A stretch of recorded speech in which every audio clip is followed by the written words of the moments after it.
মহালয়ার পুণ্যতিথিতে নন্দীগ্রামের সোনাচূড়ায় শহীদ পরিবার ও ভূমি আন্দোলনে আহতদের হাতে পুজোর উপহার তুলে দিলেন রাজ্যের বিরোধী দলনেতা শুভেন্দু অধিকারী। অনুষ্ঠানের শুরুতে আরজিকর মেডিকেল কলেজের মৃত ডাক্তারের আত্মার শান্তি কামনায় গীতা পাঠ করা হয়। অনুষ্ঠানের শেষে সাংবাদিকদের প্রশ্নের উত্তরে শুভেন্দু অধিকারী জানান, জুনিয়র ডাক্তাররা আরজিকরের অবহায় মূর্তি স্থাপন করবেন, এটা তাদের নিজস্ব সিদ্ধান্ত। তবে মূর্তি না করে স্মারক তৈরি করা যেতে পারে। মমতা বন্দ্যোপাধ্যায় পিতৃপক্ষের পুজো উদ্বোধন প্রসঙ্গে শুভেন্দু বলেন, উনি ভালো জিনিস গ্রহণ করছেন, আমরা সুপরামর্শ দিয়েছিলাম। এছাড়া মুখ্যমন্ত্রী ভার্চুয়াল পুজো উদ্বোধন প্রসঙ্গে শুভেন্দু দাবি করেন, মুখ্যমন্ত্রীকে পুলিশ ঠকাচ্ছে। এর আগে করতো পিতৃপক্ষে প্রচুর। আমরা গোটা পশ্চিমবঙ্গ জুড়ে সনাতনীরা আওয়াজ করার পরে উনি কালকে একটা জায়গায় গেছিলেন, যেতেই পারেন, নিজেই বলেছেন যে আমি পিতৃপক্ষে পুজো উদ্বোধন করব না। তা ভালো জিনিস গ্রহণ করলে খারাপ কিছু নয়।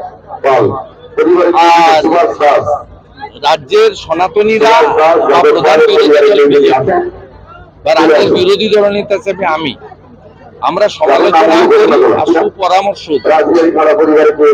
এটা সুপরামর্শ হিসেবে যদি গ্রহণ করে থাকেন খারাপ কিছু নয়। পিতৃপক্ষে পুজোর উদ্বোধন করা যায় না, মাতৃপক্ষে করতে হয়। আমি জানরাম বললেন তার কথা তো উত্তর দিই না, উনি অনেক বড় মাপের নেতা। জুনিয়র ডাক্তাররা যে উদ্যোগ নিয়েছেন সেইটা তাদের নিজস্ব সিদ্ধান্ত এবং মূর্তি স্থাপন তো করা যাবে না। সুপ্রিম কোর্টের যা গাইডলাইন আছে, হয়তো একটা স্মারক করতে পারে তার স্মৃতিতে, সেটা খারাপ কিছু নয়।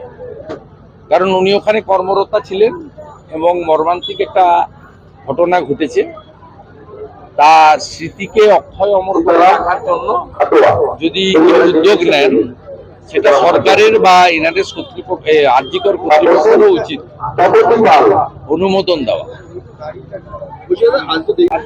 সবগুলো ইনকমপ্লিট, কোনটাই কমপ্লিট হয়।